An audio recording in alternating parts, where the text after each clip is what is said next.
जय गुरुदेव। मैं सुजीत धार्मिक ज्ञान A to Z में आपका स्वागत करता हूं। आज हम आपके साथ चर्चा करेंगे महाअवतार बाबा जी के बारे में।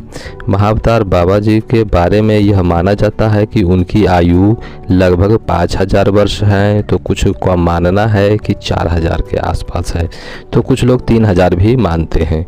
महाअवतार बाबा जी के साथ बहुत ही बड़ा रहस्य छुपा हुआ है और उनका जीवन के प्रति इतने रहस्य हैं। कुछ रहस्यों को हम आपके सामने रखने जा रहे हैं। इनका जन्म तमिलनाडु के पेरंगई पेट्टी नामक गांव में हुआ था, जो समुद्र के किनारे है। इनका बचपन का नाम नागराज था और इनके पिताजी जो थे वे एक मंदिर के पुजारी थे। महाअवतार बाबा बिल्कुल उच्च कोटि के सिद्ध और क्रिया योग के गुरु माने जाते हैं, लेकिन इनका बचपन बेहद ही कष्टमय गुजरा। जब ये छोटे थे तो इनके साथ एक बेहद अप्रिय घटना घटी थी। बात यह थी कि इनके माता ने इनको एक फल दिया था, जो शायद कटहल का फल माना जाता है, और वह अलग प्रकार का कटहल का फल था। उस फल को वे नागराज को दिए थे उनकी माता, और बोली थी कि इसको देखते रहना और सभी मिलकर आएंगे तो खाएंगे। लेकिन माताजी के जाने के बाद इन्होंने वह फल को अकेले ही खा लिया। जिसके बाद जब उनकी माता आई और जाना कि यह फल अकेले ही खा गया है, तो उनके क्रोध पर कोई काबू नहीं रह पाया और उन्होंने इनके मुंह में कपड़ा ठूस दिया क्रोध के मारे, जिससे इनकी जो श्वास थी रुकने लगी और ऐसा लगा कि अब मृत्यु होने ही वाली है। ये मृत्यु को बेहद करीब से देखे थे। ये उस दिन मरते मरते बचे थे। उस घटना से इनका माँ के प्रति प्रेम जो है आध्यात्मिक हो गया और ये सांसारिक बंधनों से लगभग छूट सा गया।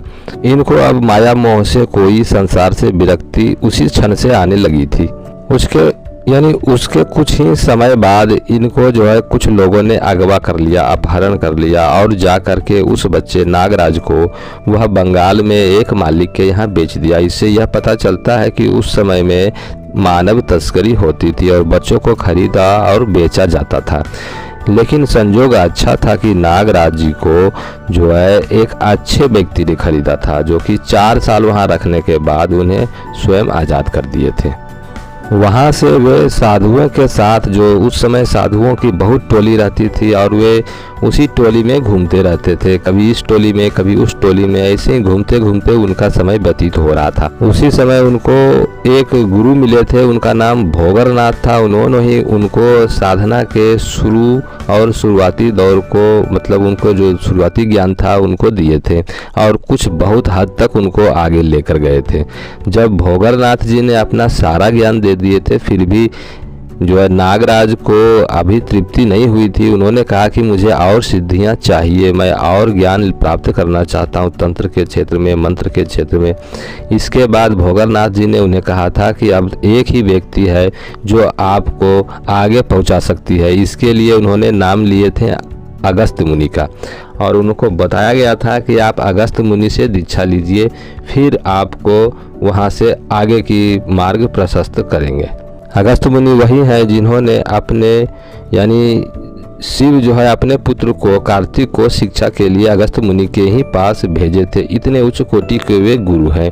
अब वहाँ ऐसा माना जाता है कि अगस्त मुनि से इन्होंने लगभग 18 महीनों में क्रिया योग में पारंगत हुए थे, यानी 18 महीने में वो मृत्यु पर विजय प्राप्त कर लिए थे।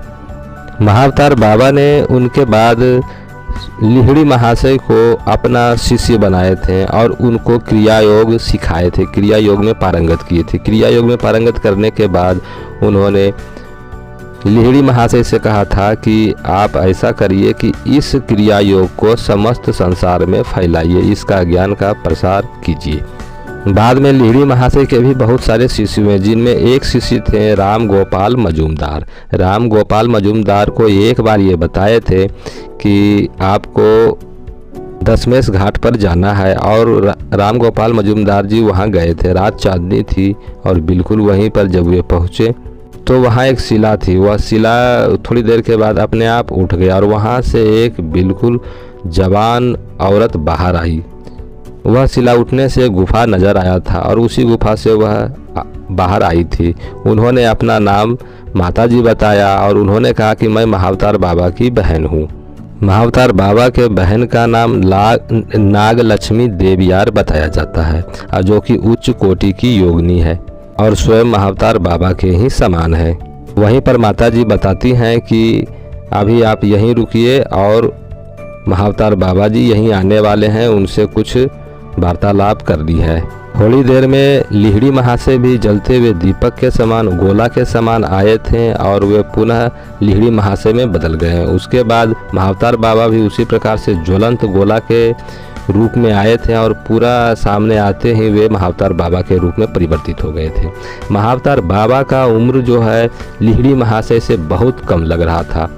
यहीं पर महाअवतार बाबा कहते हैं कि मैं चाहता हूं अब यह शरीर को त्याग दूं, लेकिन यहाँ पर माताजी ने अपनी बुद्धिमत्ता दिखाते हुए वे कहते हैं कि ऐसा क्या बात है जो आप इस शरीर को छोड़ना चाहते हैं। इस पर वे कहते हैं कि क्या फ़र्क पड़ता है, मैं आत्मा के अदृश्य लहर पर तैरूं या फिर दृश्य लहर में चलता रहूं, कोई फ़र्क नहीं पड़ता। इस पर माताजी कहती हैं जब कोई फ़र्क ही नहीं पड़ता तो आप यह रूप नहीं छोड़ें, यह रूप बनाए रखें। इस पर महाअवतार बाबा जी मुस्कुराते हुए कहते हैं ऐसा ही होगा।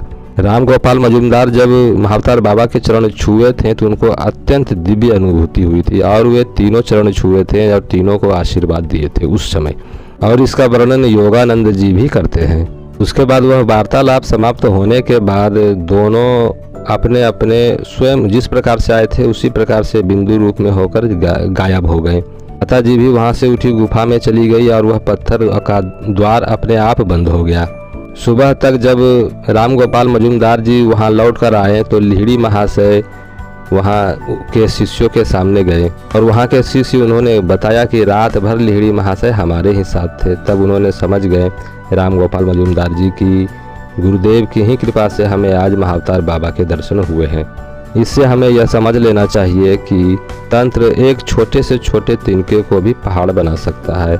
जैसा असहाय महाअवतार बाबा जी को जब नागराज को महाअवतार बाबा में बदला जा सकता है, वह तंत्र ही है, क्रिया योग ही है और यही सनातन की शक्ति है। अगर आपको यह वीडियो अच्छी लगी हो तो चैनल सब्सक्राइब करें, वीडियो लाइक शेयर जरूर करें।